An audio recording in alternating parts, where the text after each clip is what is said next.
Morning, everybody. This is Kim.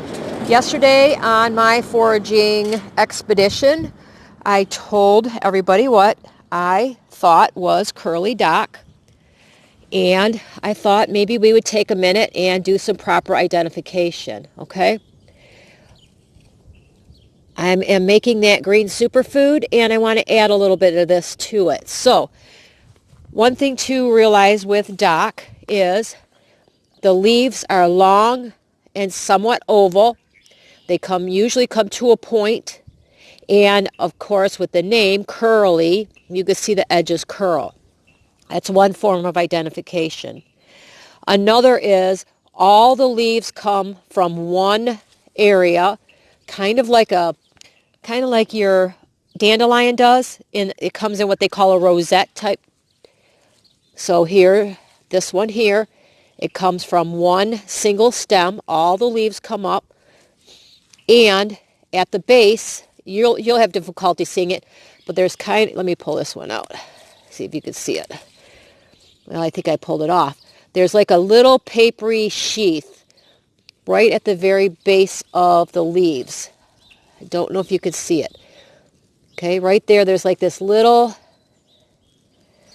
papery sheath that you could pull off, okay? Now, the reason I hesitated yesterday was normally I look at these when they're older after they've gone to seed. I don't normally get them this early in the spring. So, anyway, these are edible and they have a lot of nutrition. You could eat them raw. They're very low calorie and they have a lot of vitamins and mineral. So, now yesterday I had said another plant was dock, and I did identify it in the video. It is burdock. I called it dock because that's kind of, when I do these videos, I should be a little better about identifying them properly. This is what I call dock. This is burdock, okay? And if you look at it, it's a form of dock, okay? It also comes from a single stem. It has the oval leaves that come to a point. It's got the ruffled edges. The difference with this one is it makes a huge, thick taproot that is very edible and rather delicious, except both of these will. This will get a big stem coming from the center in its second year. It's a biennial plant. And the burdock gets the great big round balls of burrs that stick, what they believe that Velcro was invented from. So they're both a form of dock. They're both edible. One is a smaller plant, one is a taller plant. The curly dock that I showed you earlier, that makes more of a very fine seed head. The seeds are also edible. So let me go inside and I will give you some nutrition information about curly dock. Okay, so we did the basic identification outside. And I'm going to tell you there is a somewhat similar look-alike. It's called sorrel. Sorrel, though, tends to have arrow-shaped leaves that have a little point at the bottom like an arrow does. And they tend to be, long and narrow and come to a point as well. But they're not curly like this, okay? They're identified in very much the same way. They come up from a rosette, and they both have the little papery sheath that I was talking about. See that? Where they come out, that's that papery sheath. We can see a lot better in here. So neither is poisonous. They're both edible. They're both delicious. Now, the one thing I want to mention, if you are new to eating wild edibles, please take your time. Do proper identification.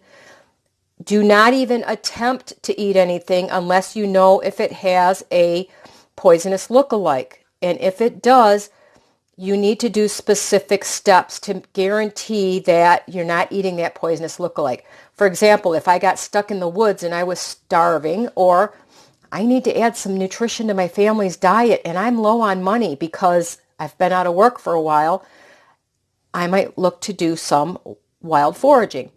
First thing I do, anything that even attempts to have a poisonous look-alike, or if you are prone to allergies, which I am, I take a piece of the leaf, okay? I break it on the stem, that little piece right there. I will rub it gently on my lip and I'll dot it on my tongue. And I wait. I wait at least an hour. If I don't have, usually for myself, if I have any type of allergy, my lips will tingle, they'll swell up a little bit, my tongue will swell up. End of story, I ain't touching it, okay? If nothing happens, the next step is to take a tiny little bite, eat it, again, wait for the reactions. No reactions whatsoever. The next day, I give myself 24 hours, then I will eat it, okay? So if you're prone to any type of allergies, or if you even think that you might have an issue with wild edibles, proper identification, and then go through the allergy steps. Now let's talk about nutrition information. 1 cup of raw chopped dock, now obviously this isn't even close to that, has 29 calories, but it also has a significant amount of protein, 2.7 grams per cup. It's high in vitamins A and C. It has folate, calcium, phosphorus, magnesium, potassium, and it's rather high in selenium. And many diets, especially in North America, we are deficient in selenium. Now, the one thing that you need to be concerned with, it's also rather high in oxalic acids. If you have kidney disease or gout, you should not be eating too many things that are high in oxalic acids.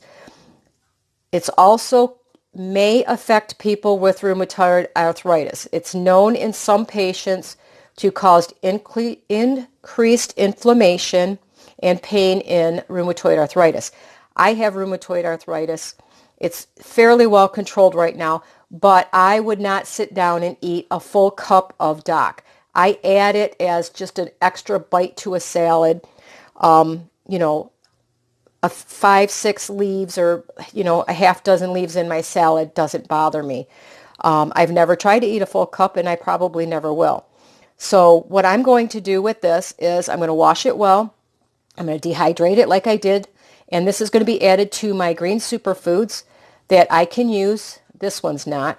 I'm going to use this in the winter time specifically because I don't have these available to eat right now. To add extra nutrition not only to my diet, I could sprinkle it on my animals' foods.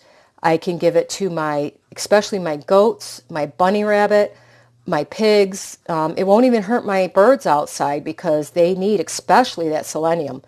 So now that I've realized how high it is in selenium, I'm going to dry a lot extra specifically for my goats that tend to get selenium deficient, especially when they're pregnant. So anyway, if you're going to eat any form of wild edible, make sure, 1, you identify it properly, and 2, you do the allergy test, especially if indicated.